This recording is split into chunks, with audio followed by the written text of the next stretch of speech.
लोग पढ़ेंगे magnetic field at a point by long straight current carrying wire. Okay,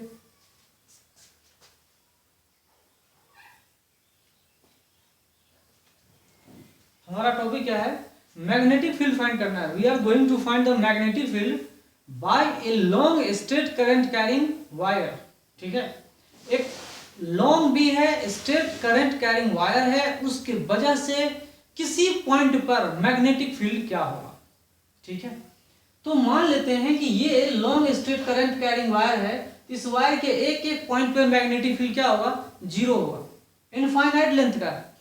ये जो वायर हमने दिखाया आपको, करंट इसमें कैरी जो हो रहा है अपवर्ड डायरेक्शन में, इसमें क्या हो रहा है, अपवर्ड डायरेक्शन में करंट फ्लो हो रहा है।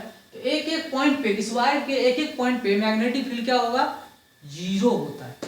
ठीक है, नहीं होता है, लेकिन थोड़ा सा इसके पास जाता है तो मैक्सिमम मैग्नेटिक फील्ड होता है। जैसे जैसे दूर जा रहे हैं मैग्नेटिक फील्ड क्या हो रहा है, घटता हुआ जा रहा है। ठीक है, तो वो हमें कैलकुलेट करना है बाय एम्पियर्स लॉ को फाइंड करके। एम्पियर्स लॉ हमने आपको बता दिया था, कितना इजी है, सिमेट्रिक, जहां पे सिमेट्री आ रहा है वहां पे एम्पियर सर्किटल लॉ का यूज करेंगे, बायोट सवार्ट लॉ को भूल जाएंगे, क्योंकि वहां पर एप्लीकेबल है, लेकिन थोड़ा सा दिक्कत होता है अप्लाई करने में। आसान क्या होता है, हमें बायोट सवार्ट लॉ को यूज नहीं करके हम आसानी से फाइंड कर सकते हैं। एम्पियर्स लॉ को यूज करके हम लोग सिंपलिसिटी को सिंपली हम लोग क्या कर सकते हैं, फाइंड कर सकते हैं। मान लो कि पी पॉइंट पर हमें मैग्नेटिक फील्ड फाइंड करना है ड्यू टू एक long straight current carrying wire. इस पी पॉइंट पर, जो कि इस वायर से परपेंडिकुलर डिस्टेंस, परपेंडिकुलर डायरेक्शन में, परपेंडिकुलर डिस्टेंस कितना है, आर है, परपेंडिकुलर डायरेक्शन में परपेंडिकुलर डिस्टेंस आर डिस्टेंस पे पी पॉइंट पर मैग्नेटिक फील्ड कितना होगा वो हम कैलकुलेट कर सकते हैं। तो हमने आपको बताया था कि बायोट सवार्ट लॉ का यूज करके भी आप फाइंड कर सकते थे। तो जब बायोट सवार्ट लॉ का यूज किए थे तो हमने क्या फाइंड किया था कि यहाँ देखिए थंब का डायरेक्शन किधर है, करंट को, और कर्ल क्या, हमने मैग्नेटिक फील्ड का डायरेक्शन फाइंड करने के लिए, तो कर्ल का डायरेक्शन मतलब यहाँ पर इस डायरेक्शन में हर एक पॉइंट पे आउटवर्ड में मैग्नेटिक फील्ड होगा, और इसमें क्या होगा भाई, इनटू द प्लेन आएगा, ऐसा करता हुआ चलेगा। ये चीज हमने आपको बता दिया था, डायरेक्शन मैंने बता दिया था, मैग्नीट्यूड भी मैंने फाइंड कर लिया था by using the Biot Savart law. Biot Savart law का यूज करके हमने इस चीज को फाइंड कर लिया था। चलिए इतना समझ में आ गया, कोई बात नहीं है, आगे चलते हैं। आगे देखिए कि जो हमने वायर यहाँ रखा है ना, जो हमने वायर यहाँ रखा, ये अपवर्ड डायरेक्शन में क्या कर रहा है, करंट मूव कर रहा है। इसी वायर को मैं घुमा के ऐसा कर दूं तो क्या होगा, अगर ये वायर ऐसा हो, अगर मैंने ऐसे करंट कैरिंग वायर रख दिया हो, या ऐसा हमने करंट कैरिंग वायर रख दिया हो, है ना, अगर ऐसा रख दिया और फिर हमने ऐसा कर दिया, ठीक है, तो अब करंट किधर जा रहा है, out of plane. Now current is moving out of plane. I am showing this by this figure. इस फिगर से आप देख सकते हो कि जो हमने इसको दिखाया है ये मैग्नेटिक फील्ड को नहीं दिखा रहा है, ये करंट को रिप्रेजेंट कर रहा है। I am showing the direction of electric current moving out of the plane. इस प्लेन के परपेंडिकुलर डायरेक्शन में out of plane, perpendicular direction में out of plane current move कर रहा है, और इस करंट के मूवमेंट की वजह से मैग्नेटिक फील्ड क्या होगी, तो जैसे हमने बायोट सवार्ट लॉ को फाइंड किया था, बायोट सवार्ट लॉ से मैग्नेटिक फील्ड किसी पॉइंट पे है ना, तो थंब का डायरेक्शन किधर दिख रहा था, अपवर्ड डायरेक्शन में, और ये ऐसे मूव कर रहा था। तो ऐसे मूव करने का मतलब क्या है कि कर्ल हमने किया, कर्ल क्या मतलब सर्कुलर पाथ में मैग्नेटिक फील्ड क्या हो रहा है, घूम रहा है। जो मैंने आपको बताया था वो देखिए, यहाँ पे मैग्नेटिक फील्ड क्या होगा, स्ट्रॉन्गर, फिर यहाँ पे वीक, यहाँ पे क्या होगा और वीक, यहाँ पे क्या होगा और वीक होता हुआ चलता चला जाएगा। जैसे जैसे दूरी बढ़ते हुए जा रही है, करंट कैरिंग वायर से जैसे जैसे दूरी बढ़ते हुए जा रही है, मैग्नेटिक फील्ड का स्ट्रेंथ भी वैसे ही वैसे क्या हो रहा है, घटते हुए जा रहा है, घटते हुए जा रहा है।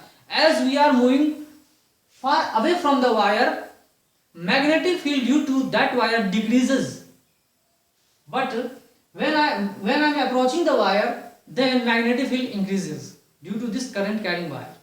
ठीक है, ये करंट कैरिंग वायर है, इसके वजह से क्या हो रहा है, मैग्नेटिक फील्ड इसके पास में मैक्सिमम होगा, मतलब ज्यादा होगा, और जैसे जैसे दूर जाते हैं ना मैग्नीट्यूड घट रहा है। ठीक है, इस साइड में क्या होगा, इनटू द प्लेन, उस साइड में क्या होगा, आउट ऑफ प्लेन। हमने इस वायर को क्या कर दिया, उल्टा, इससे आउट ऑफ परपेंडिकुलर डायरेक्शन में घुमा दिया, ऐसा था ऐसा हमने कर दिया। अब क्या होगा भाई, अब देखिए डायरेक्शन, ये वायर है, थंब का डायरेक्शन हमने दिखाया, करंट आउट ऑफ प्लेन आ रहा है, मैग्नेटिक फील्ड क्या हो रहा है, इस सर्किल के अलोंग घूम रहा है। मैग्नेटिक फील्ड की डायरेक्शन क्या होगी, सर्किल के अलोंग मूव कर रहा है। तो जनरल एक सर्किल ले रहा हूं मैं, एक ये भी सर्किल हो सकता है, एक ये भी सर्किल हो सकता है, बहुत सारे सर्किल हो सकते हैं। तो मैं किसी जनरल पॉइंट P पर हमें मैग्नेटिक फील्ड फाइंड करना है, ठीक है। तो अब वायोट सवार्ट लॉ का यूज नहीं करेंगे, जो क्या बोलता था, म्यू नॉट बाय 4 पाई, ठीक है, I D L cross R divided by R cube, जो कुछ भी था देखते थे। फिर हमने बताया क्या था कि IDL cross R by R R cube, है ना। तो जो हमने बताया था, अब देखिए हम लोग उसमें जो वैल्यू आया था वो परपेंडिकुलर डायरेक्शन में फाइंड करके आया था। वही चीज मैं आपको एम्पियर्स लॉ से भी फाइंड कर सकते हैं। वही चीज हम लोग क्या करेंगे, एम्पियर्स लॉ से भी फाइंड कर सकते हैं। देखिए एम्पियर्स लॉ ने क्या कहा था, line integral of the magnetic field, line integral of the magnetic field. यहां पे देखिए मैग्नेटिक फील्ड जो थंब की डायरेक्शन में मैग्नेटिक फील्ड इसी के अलोंग मूव कर रहा है, line integral of magnetic field. तो line integral of magnetic field की बात करें तो यहां भी मैग्नेटिक फील्ड सेम, यहां भी मैग्नेटिक फील्ड सेम, यहां भी मैग्नेटिक फील्ड सेम, यहां भी मैग्नेटिक फील्ड सेम। लेकिन दूसरे सर्किल के पास जाते हैं, यहां भी मैग्नेटिक फील्ड है, लेकिन इससे क्या है, कमजोर है, अलग मैग्नीट्यूड होगा, बी डैश रखिए, बी टू डैश, जो कुछ भी है इससे डिफरेंट होगा। तो यहां भी लेकिन इस सर्किल पे क्या होगा, हर जगह क्या होगा, due to symmetry at all the points in the circle magnetic field is same everywhere on the circle, ठीक है। जितना ये सर्किल हमने ड्रॉ किया है, इस सर्किल पे एक एक पॉइंट पर मैग्नेटिक फील्ड की मैग्नीट्यूड क्या होगी, सेम होगी। यहां पर भी मैग्नेटिक फील्ड क्या होगा, सेम होगा। At each and every point magnetic field will be same, ठीक है। ईच एंड एवरी पॉइंट पे मैग्नेटिक फील्ड क्या होगी, सेम होगा, यूनिफॉर्म होगा। Uniform in magnitude not in direction, magnitude में क्या होगा, यूनिफॉर्म होगा। जैसे कि मान लीजिए यहां मैग्नेटिक फील्ड की मैग्नीट्यूड बी है, लेकिन डायरेक्शन देखिए इधर है। यहां भी मैग्नीट्यूड ऐसा है, लेकिन डायरेक्शन क्या है, डाउन में जा रहा है। यहां देखिए मैग्नेटिक फील्ड का मैग्नीट्यूड सेम है, लेकिन डायरेक्शन क्या है, राइट की तरफ है। यहां मैग्नीट्यूड क्या है, बी ही है, लेकिन डायरेक्शन अपवर्ड की तरफ है। तो at the all the points of this circle, है ना, इस सर्कमफ्रेंस पे क्या हो रहा है, एक यहां पर जितने सारे यहाँ पे इसके पेरीमीटर पे जितना सारा पॉइंट है, सब जगह मैग्नेटिक फील्ड सेम होगा, लेकिन डायरेक्शन अलग अलग होंगे।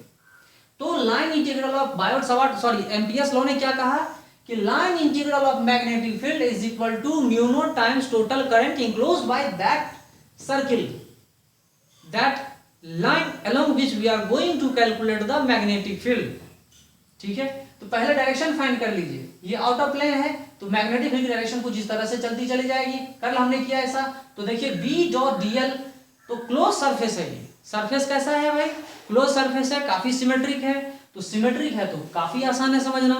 तो B dot dl is equal to mu naught into total current enclosed by that plane curve. जो प्लेन कर्व है उसने अपने अंदर कितना करंट को कंटेन कर रखा है, that is equal to mu naught times total current enclosed by that close surface, ठीक है। चलिए तो अब हम लोग देखते हैं B इंटू 2 पाई आर। तो यहां पे इंटीग्रेशन लगाते हैं तो मैग्नेटिक V डॉट dl। और एक बात याद रखिए कि जो मैग्नेटिक फील्ड है वो हमेशा टेंजेंट के अलोंग, एक पॉइंट पे मैग्नेटिक फील्ड क्या है, टेंजेंट के अलोंग, एक पॉइंट पे मैग्नेटिक फील्ड क्या है, टेंजेंट के along. Magnetic field is along the tangent of the circle. Magnetic field is along the tangent of the circle. जो हमने सर्किल ड्रॉ किया ना, तो उसके टेंजेंट के along मैग्नेटिक फील्ड है। तो displacement vector dl vector elemental length जो है वो उसकी डायरेक्शन, इन दोनों की dl वेक्टर इधर है और मैग्नेटिक फील्ड भी इधर ही है, ठीक है। ये dl वेक्टर हमने जो ड्रॉ किया है, ये dl वेक्टर और मैग्नेटिक फील्ड वेक्टर, ठीक है।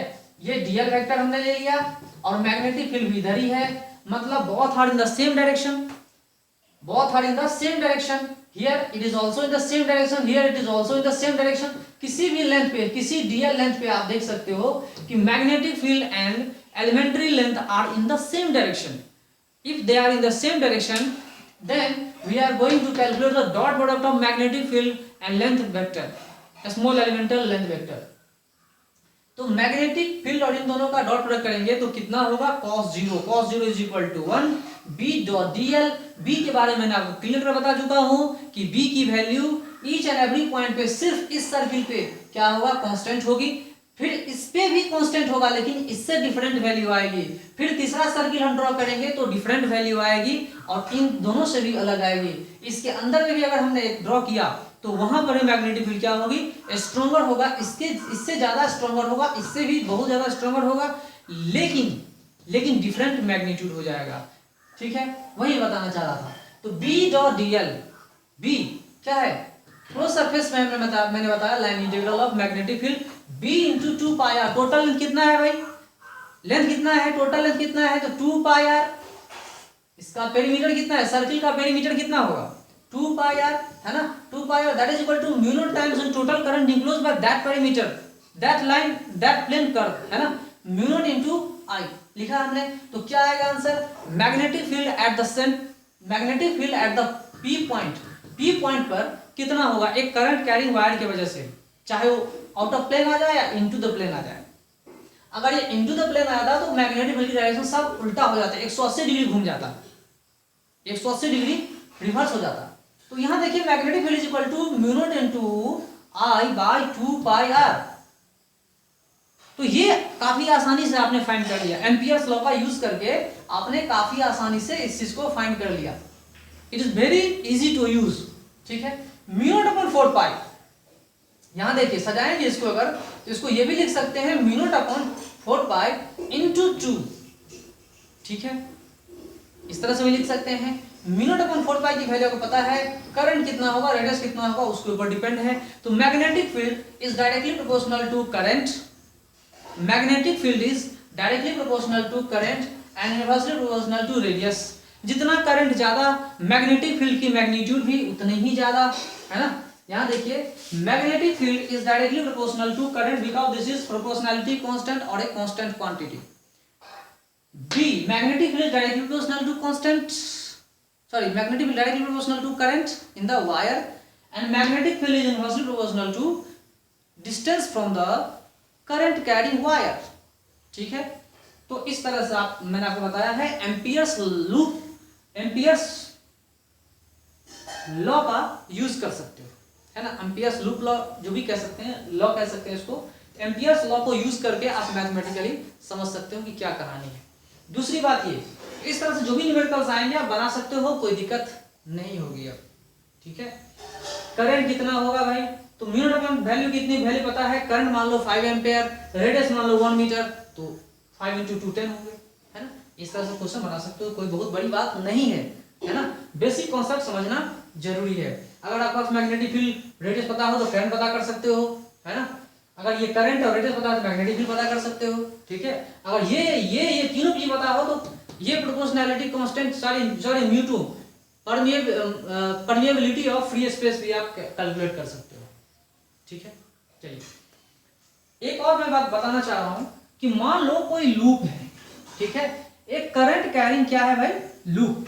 तो करंट कैरिंग लूप के वजह से इसके सेंटर पे भी मैग्नेटिक फील्ड होता है, और यहां पर ही मैग्नेटिक फील्ड क्लोज कर्व, यहां पर ही क्लोज मैग्नेटिक फील्ड हो रहा है, यहां पर भी क्लोज, इस तरह का बहुत सारे क्लोज कर्व आते हैं। ठीक है, तो मैथमेटिकली हम लोग एक क्लोज्ड लूप के वजह से इस एक्सिस पर मैग्नेटिक फील्ड को फाइंड कर सकते हैं। Mathematically we can find the magnetic field on the axis of the a current carrying coil. हम लोग करंट कैरिंग कॉइल की वजह से, करंट कैरिंग कॉइल की वजह से उसके एक्सिस पर किसी भी पॉइंट पे मैग्नेटिक फील्ड तो फाइंड कर सकते हैं by mathematics, by using the laws of mathematics, but it is difficult to find the magnetic field on the side of axis line। जो एक्सिस है उसके साइड में, एक्सियल लाइन के साइड में हम लोग मैग्नेटिक फील्ड को मैथमेटिकली फाइंड मुश्किल से कर सकते हैं, असंभव नहीं है लेकिन थोड़ा सा मुश्किल है, बहुत मुश्किल है ना। तो एक्सिस पे हम बता रहे थे, एक्सिस में हम आराम से फाइंड कर सकते हैं। ये बात आपके समझ में आ गई होगी। ठीक है, अब हम लोग चलते हैं आगे। ठीक है, आगे देखिए सोलेनॉइड, सोलेनॉइड का डिफिनीशन हम लोग पढ़ेंगे। What do you mean by solenoid, solenoid का डिफिनीशन क्या होता है। देखिए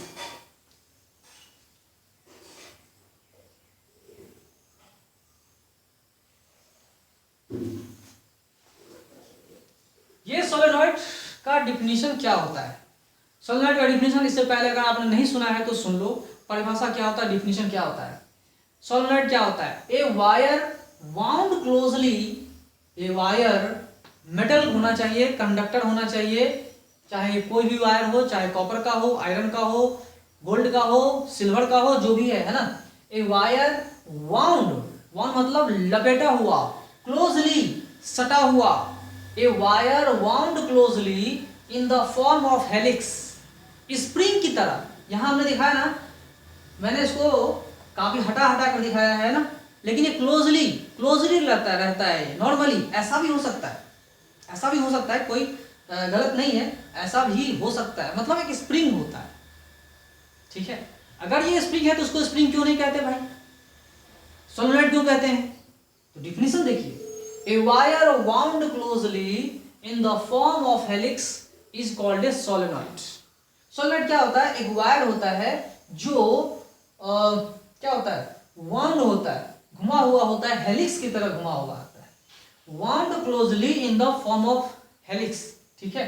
जो वायर है वो करंट कैरिंग वायर बोल, ऐसा हम वायर सिर्फ नहीं कह सकते, अगर हम ऐसा वायर बोलेंगे तो हेलिक्स हो गया, वो तो स्प्रिंग हो गया।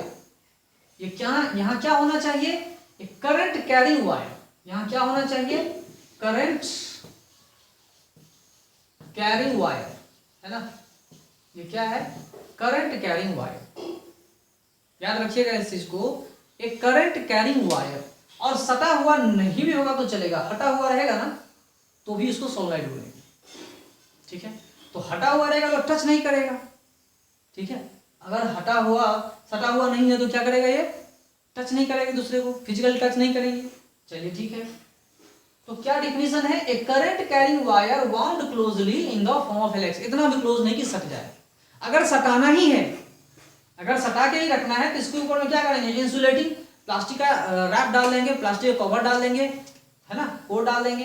तो उसका डिफिनेशन देखिए, turns of an insulated wire. अगर आपको इंसुलेशन ही करना है, उसके ऊपर हमने प्लास्टिक रख दिया, सॉरी उसमें प्लास्टिक रख दिया, कोई ऐसा रख दिया इंसुलेटिंग वायर, हमने उसके ऊपर क्या कोटिंग डाल दिया। कोटिंग डालने के बाद क्या होगा, turns of an insulated wire. Insulated wire का क्या है, टर्न, है ना, इंसुलेटेड वायर का टर्न होता है ना। लेकिन करंट कैरिंग होना चाहिए, उसमें करंट फ्लो होना चाहिए तो ही वो सोलेनॉइड कहलाएगा। लेकिन अगर करंट कैरिंग नहीं है तो वो क्या कहलाएगा भाई, वो स्प्रिंग कहलाएगा, ठीक है। वायर करंट कैरिंग, है ना, carrying current wound around a cylinder. इसके अंदर में एक सिलेंडर भी हम रख सकते हैं, कोई दिक्कत नहीं है। अगर हमने यहां पर एक सिलेंडर रख दिया तो क्या होगा भाई, ये सिलेंडर हमने रख दिया, इस सिलेंडर के ऊपर अगर हमने वायर को क्लोजली बाउंड करके, इंसुलेटेड क्लोजली बाउंड वायर को रैप कर दिया, उसके ऊपर चारों ओर घुमा दिया, तो वो क्या कहलाएगा, सोलेनॉइड कहलाता है। वो क्या कहलाता है, सोलेनॉइड। करंट कैरिंग होना चाहिए, वो डिफिनिट है, करंट कैरिंग करे, अपने अंदर करंट को मूव करवाए, कम ज्यादा उससे बहस नहीं है। अगर इंसुलेटिंग है तो इसको फिजिकली हम टच भी करवा देंगे तो कोई दिक्कत नहीं है, क्लोज, बहुत ज्यादा क्लोज करवा देंगे तो भी कोई फर्क पड़ने वाला नहीं है, तो भी वो सोलेनॉइड कहलाएगा, ठीक है। और जो हमने यहां पे सिलेंडर बताया, वो सिलेंडर कैसा हो सकता है भाई, तो जब हमने इंसुलेटेड कर दिया तो कोई भी सिलेंडर डाल सकते हो, मेटेलिक डाल सकते हो, नॉन मेटेलिक डाल सकते हो, कोई फर्क पड़ने वाला नहीं है, ठीक है। चलिए, ये हमने बताया सिलेंडर। तीसरा डिफिनेशन आप देखिए, जब इसके अंदर भाई करंट ही मूव कर रहा है ना, एक कॉइल करंट मूव, दूसरा कॉइल करंट कैरी, तीसरा जो है करंट कैरी कर रहा है, चौथा भी कॉइल क्या कर रहा है, करंट कैरी कर रहा है। इस तरह से बहुत सारे जो है ना कॉइल वो करंट कैरी कर रहे हैं, ठीक है। ऑल द, तो मतलब ऐसा समझते हैं कि एक कॉइल ये करंट कैरी, दूसरा ये, तीसरा ये, चौथा ये, पांचवा ये, छठा ये, सातवां ये, इस तरह से stack of current carrying coils हो गए, स्टैक है एक दूसरे के ऊपर जमा। तो देखिए क्या होता है, क्या डिफिनेशन है भाई, एक और डिफिनेशन हम लोग समझेंगे, stack of circular currents, stack of circular currents placed coaxially one after the other. Stack of circular currents, imagine कीजिए, समझिए ये सोलेनॉइड क्या होता है, स्टैक, एक दूसरे, स्टैक मतलब कलेक्शन, है ना, stack of stack of circular currents, एक सर्कुलर करंट लिया, दूसरा सर्कुलर करंट लिया, तीसरा सर्कुलर करंट लिया, चौथा, पांचवा, छठा, सातवां, आठवां, इस तरह के बहुत सारे सर्कुलर करंट स्टैक किए गए हैं, स्टैक एक दूसरे पर जमा किए गए हैं, एक बुक के ऊपर दूसरा, दूसरे के ऊपर तीसरा, चौथा, पांचवा, छठा, सातवां, आठवां, नौवां, इस तरह को स्टैकिंग बोलते हैं। ठीक है, तो क्या कह रहा है, स्टैक ऑफ सर्कुलर करंट्स। क्या ये सर्कुलर करंट्स की बात कर रहा है? क्या ये रेक्टेंगुलर करंट नहीं हो सकता? बिल्कुल हो सकता है, ये रेक्टेंगुलर करंट भी हो सकता है। याद रखिएगा, स्टैक ऑफ सर्कुलर और रेक्टेंगुलर करंट्स प्लेस्ड कोएक्सियली, प्लेस्ड कोएक्सियली, एक ही एक्सिस पे होने चाहिए। ये जो हमने प्लेस किया है सब एक ही एक्सिस पे प्लेस होने चाहिए, ये सब के सब एक ही एक्सिस पे होने चाहिए, common axis, common axial line, common axial line पे सब के सब करंट कैरिंग कॉइल होने चाहिए। दूसरा चीज, यहाँ पे स्टैक की बात कर दिया, मतलब टच में रहना चाहिए, एक एक कॉइल लिंक होने चाहिए। टच मतलब इससे ये जुड़ा हुआ होना चाहिए, इससे ये जुड़ा होना चाहिए, इससे ये जुड़ा होना चाहिए, इससे ये जुड़ा होना चाहिए, इससे ये जुड़ा होना चाहिए। Each and every coil must be connected with the another coil, एक एक कॉइल दूसरे कॉइल से कनेक्टेड हो, कनेक्टेड हो, ऐसा कनेक्टेड हो। ये नहीं कि हमने कॉइल रखा फिर इसको दूसरा कॉइल रख दिया, मैंने तीसरा कॉइल रख दिया, चौथा अलग अलग कॉइल रख दिया, ऐसा नहीं। एक ही कॉइल एक ही फॉर्म टाइप का रहेगा, है ना, जो कनेक्टेड, फिर यहां से इधर घूमेगा, फिर यहां से घूमेगा, फिर यहां से घूमेगा, ऐसा जो स्टैक होगा सर्कुलर करंट्स का या रेक्टेंगुलर करंट्स का, ठीक है, जो कोएक्सियली प्लेस किए गए हैं वन आफ्टर द अदर, उसी को हम लोग क्या कहते हैं भाई, तो उसको हम लोग सोलेनॉइड के नाम से जानते हैं। This is called solenoid. ठीक है, ये सोलेनॉइड काफी इंपोर्टेंट है, सोलेनॉइड को समझेंगे। ठीक है, और इसी सोलेनॉइड को एक इंड को पकड़ के हमने ऐसे घुमा दिया, सर्कुलर में ले आए, तो दोनों इंड को जोड़ दिया, इस इंड को इस इंड को जोड़ दिया, तो ये क्या बन गया, टोरॉइड बन जाता है। ठीक है, ये क्या बन गया, टोरॉइड। तो हमें सोलेनॉइड में क्या पढ़ना है, बहुत सारी चीजें पढ़ना है। Magnetic field at the centre of the solenoid, solenoid के सेंटर में मैग्नेटिक फील्ड क्या होगा, आउटसाइड रीजन में क्या होगा, है ना, कैसे वेरी कर रहा है। और ये जो हम लोग मैग्नेटिक फील्ड पढ़ेंगे सोलेनॉइड की वजह से, दोनों लॉ को यूज करके फाइंड करेंगे, दोनों लॉ को यूज करेंगे तो फाइंड करेंगे ये मैग्नेटिक फील्ड कितना होगा, इनसाइड में कितना मैग्नेटिक फील्ड हो रहा है, आउटसाइड रीजन में क्या हो रहा है, दोनों केसों में हमको पढ़ना है। तो बायोट सवार्ट लॉ का यूज करके भी हम सोलेनॉइड के अंदर में कितना मैग्नेटिक फील्ड हो रहा है वो भी जानेंगे, आउटसाइड रीजन में कितना मैग्नेटिक फील्ड हो रहा है वो भी जानेंगे। ठीक है, तो देखा गया रिसर्च में कि अगर हम एक दूसरे वायर को हमने क्या कर दिया, क्लोज सटा दिया, है ना, एक एक इंसुलेटिव वायर को काफी नजदीक में सटा के रखे हुए हैं, तो क्या होगा, सिर्फ और सिर्फ अंदर में मैग्नेटिक फील्ड होता है, बाहर मैग्नेटिक फील्ड नेग्लिजिबल हो जाता है, जीरो होता है। बाहर में जीरो करने के लिए हटा के नहीं, पूरा सटा देंगे, पूरा सटा के रखने से होगा ये कि जो भी मैग्नेटिक फील्ड होगा वो सब के सब एक्सिस पे ही होंगे, आउटसाइड रीजन में मैग्नेटिक फील्ड जीरो हो जाएगा। क्या होगा, आउटसाइड रीजन में मैग्नेटिक फील्ड जीरो, जो भी मैग्नेटिक फील्ड होगा वो इनसाइड द सोलेनॉइड हो जाएगा। ठीक है, आगे इससे और आगे हम लोग पढ़ेंगे कि कैसे मैग्नेटिक फ्लक्स इसके अंदर चेंज करता है, करंट को चेंज करके मैग्नेटिक फ्लक्स को चेंज करते हैं, है ना, चेंज करके ईएमएफ इंड्यूस होता है, और बहुत सारी चीजें हमको सोलेनॉइड में पढ़ना है ना। जब हम पढ़ेंगे सोलेनॉइड में फिर उसके साथ ईएमएफ भी पढ़ेंगे। तो अभी हम लोग सिंपली सोलेनॉइड पढ़ते हैं। याद रखिएगा, सोलेनॉइड में करंट होना चाहिए तो ही सोलेनॉइड कहलाएगा, वरना वो स्प्रिंग कहलाएगा। ठीक है, तो मैंने आपको बताया magnetic field by a straight long current carrying wire by the Ampere's law. Ampere's law को इंट्रोड्यूस करने के लिए हमने बताया, जबकि इससे पहले बायोट सवार्ट लॉ का यूज करके इस पॉइंट पर मैग्नेटिक फील्ड फाइंड कर चुके हैं। अभी बताने का मतलब क्या है कि you can find the magnetic field eight point P by the easier method that is called the Ampere's law. By the using Ampere's law you can find the magnetic field at this point. इस point पे आप magnetic field easy way में find कर सकते हो, कोई दिक्कत नहीं है। ठीक है, यहां भी फाइंड कर लीजिए। ये देखिए, इधर आउटसाइड आउट ऑफ जो है ना, ये आउट ऑफ प्लेन में करंट है, और इधर सर्किल के अलोंग क्या कर रहा है, मैग्नेटिक फील्ड फ्लो कर रहा है। ठीक है, तो मैग्नेटिक फील्ड आप यहाँ भी फाइंड कर सकते हो, इस पॉइंट पे भी फाइंड कर सकते हो। वो तो रेडियस के ऊपर डिपेंड करता है, करंट पे डिपेंड करता है, करंट कितना है, रेडियस कितना है, वो जो मैंने बता चुके हैं आपको। B dot dl is equal to mu times C, B into 2 pi r, total कितना है भाई इसका टोटल लेंथ कितना है 2 pi r into unit times total current flows by that plane curve, है ना, जिस कर्व में मैग्नेटिक फील्ड कंटेन किया हुआ unit into I that is equal to इतना, है ना, इतना हो गया।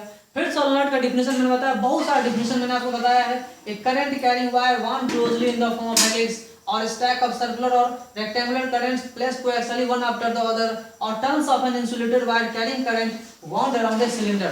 इस तरह से बहुत सारा डिफिनेशन है, सोलेनॉइड को समझ लीजिए। Then after we will study magnetic field at the centre of और axial point of the solenoid at outside point of the solenoid, है ना। दोनों मेथड से हम लोग समझेंगे, बायोट-सावर्ट लॉ और कौन सा एम्पियर्स लॉ, दोनों लॉ को यूज करके हम लोग क्या फाइंड करेंगे magnetic field inside and outside of the solenoid. Okay.